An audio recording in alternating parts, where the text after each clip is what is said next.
मैं बहुत शर्मिंदा था। इसकी बात सुनकर मेरा दिल बैठ गया, जैसे कोई भारी पत्थर सीने पर रख दिया गया हो।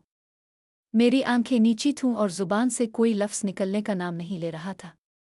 कमरे में एक अजीब सी खामोशी छा गई थी, सिर्फ हम दोनों की सांसों की आवाज़ सुनाई दे रही थी। मसर्रत ने कुछ देर तक मेरी तरफ तकती रही। इसकी आंखों में गुस्सा, शर्म और तकलीफ का एक अजीब इम्तिजाज था। फिर इसने आहिस्ता से मगर मजबूत लहजे में कहा, कुछ तो बोलो। क्या तुम हमेशा के लिए खामोश ही रहोगे? मैंने बड़ी मुश्किल से अपनी गर्दन उठाई। गिले में एक गला सा महसूस हो रहा था। आवाज़ लरसती हुई निकली, मसर्रत जी, मुझे मुआफ़ कर दी। मैंने बहुत बड़ी गलती कर दी। वाकई मेरी गलती है। मैं अपने जज्बात पर काबू नहीं रख सका। इस लम्हे में मेरा दिमाग काम नहीं कर रहा था। मैं जानता हूं कि आपको तकलीफ पहुंचाई है और उसके लिए मैं दिल से शर्मिंदा हूं। मसर्रत ने गहरी सांस ली। इसका चेहरा अब भी सुर्ख था। वो कुछ लम्हों के लिए खामोश रही, जैसे अपने जज्बात को संभाल रही हो। फिर नर्म मगर संजीदा आवाज़ में बोली, तुम्हें पता भी था कि मैंने कभी किसी को अपने करीब नहीं आने दिया। मेरी इज्जत, मेरी खुददारी और मेरे जज्बात मेरे लिए सबसे ज्यादा अहम हैं। तुमने एक लम्हे में सब कुछ भुला दिया। इसकी बात सुनकर मुझे और भी बुरा लगा। मैंने सर झुका लिया और आहिस्ता से बोला, ऊँजी, मैं सब जानता था, मगर इस वक्त बस एक लम्हे के लिए मैं खुद को भूल गया। ये मेरी कमजोरी थी। इतने में अचानक मिसरत का मोबाइल बजने लगा। वो चौंक कर रुक गई। इसने तेजी से मोड़कर मेरी तरफ देखा। इसका चेहरा अब भी लाल सुर्ख था, आंखें शर्म और गुस्से से भरी हुई थीं। वो हाथ में मोबाइल थामे कुछ लम्हे सोचती रही, जैसे फैसला ना कर पा रही हो कि फ़ोन उठाए या मुझसे बात जारी रखे। मैंने बहुत आहिस्ता से शर्मिंदगी भरे लहजे में कहा, मसर्रत, अगर आप चाहीं तो मैं अब यहाँ से चला जाऊँ। आपको तकलीफ देना मेरा मकसद नहीं था। मसर्रत ने कोई फौरी जवाब नहीं दिया। वो सिर्फ मोबाइल की तरफ देख रही थी। इसके चेहरे पर उलझन, गुस्सा और कुछ ना समझ आने वाली बेचैनी वाज़े थी। कमरे में एक बार फिर वो भारी खामोशी छा गई थी। मिसरत ने आहिस्ता से सर हिलाया और बोली, ऊ नहीं था। फिर वो कुछ लम्हे रुक कर बोली, मेरा मोबाइल तो बैग से निकाल दो। बैग मेरे करीब ही है। मैंने फौरन मिसरत के करीब पड़े हुए बैग की तरफ देखा। बैग वाकई सिर्फ एक हाथ की दूरी पर था। मैंने झक कर बैग खोला और इसमें से मोबाइल निकालकर इसे थमा दिया। मोबाइल की स्क्रीन पर कॉल का नाम चमक रहा था। मैंने इसे देखकर कहा, ये तो हिना कॉल कर रही है। मसर्रत का चेहरा फौरन तब्दील हो गया। वो परेशान हो गई। इसकी आंखों में एक लम्हे में फिक्रमंदी आ गई। इसने जल्दी से मेरे हाथ से मोबाइल ले लिया और कॉल उठा ली। हेलो हिना, मिसरत ने नर्म आवाज में बात शुरू की। मैं खामोशी से खड़ा उसकी बात सुन रहा था। मिसरत ने कुछ देर तक फ़ोन पर बात की। इसके चेहरे पर परेशानी साफ नजर आ रही थी। वो कभी सर हिला रही थी, कभी आहिस्ता से हाँ वो कह रही थी। बात खत्म होने के बाद इसने मोबाइल एक तरफ रख दिया और गहरी सांस ली। मैंने पूछा, क्या हुआ? सब ठीक तो है? मसर्रत ने थोड़ी देर खामोश रहने के बाद कहा, हिना की तबीयत ठीक नहीं है।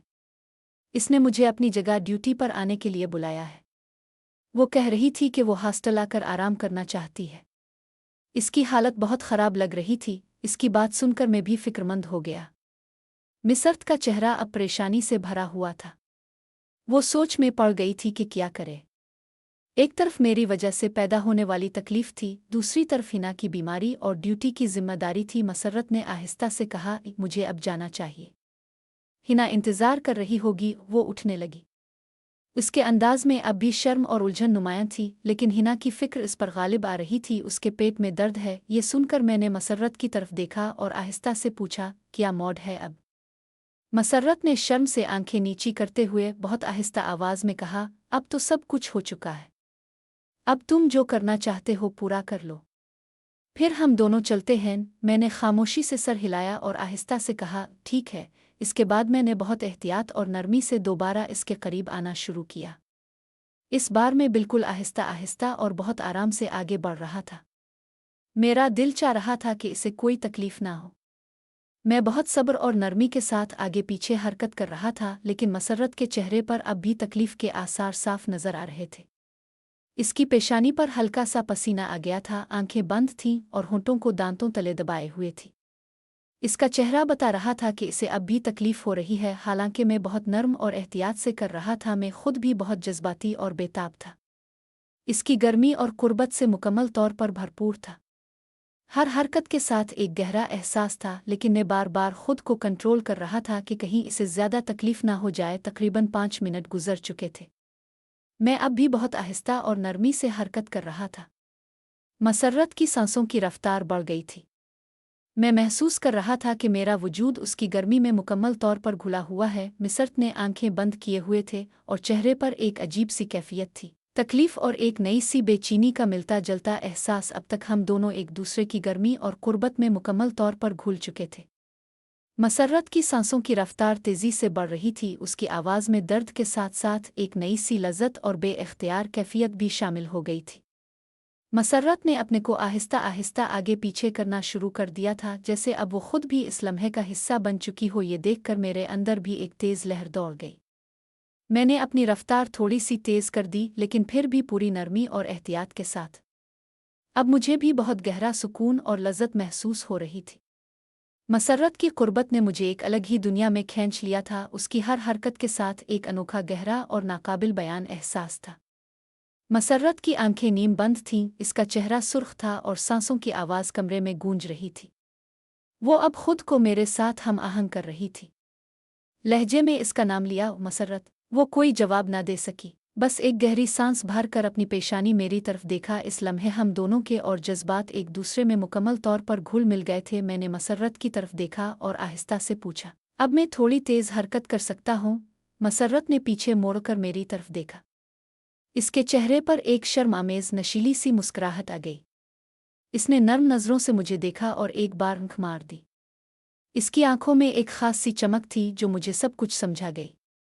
जानता था कि ज़्यादा देर तक मैं खुद को रोक नहीं सकता था। के साथ एक नई सी लज़्ज़त की लाली छाई हुई थी। मैंने अपने हाथों से इसको आहिस्ता से थाम लिया ताकि दोनों को बेहतर तवाज़ुन मिल सके।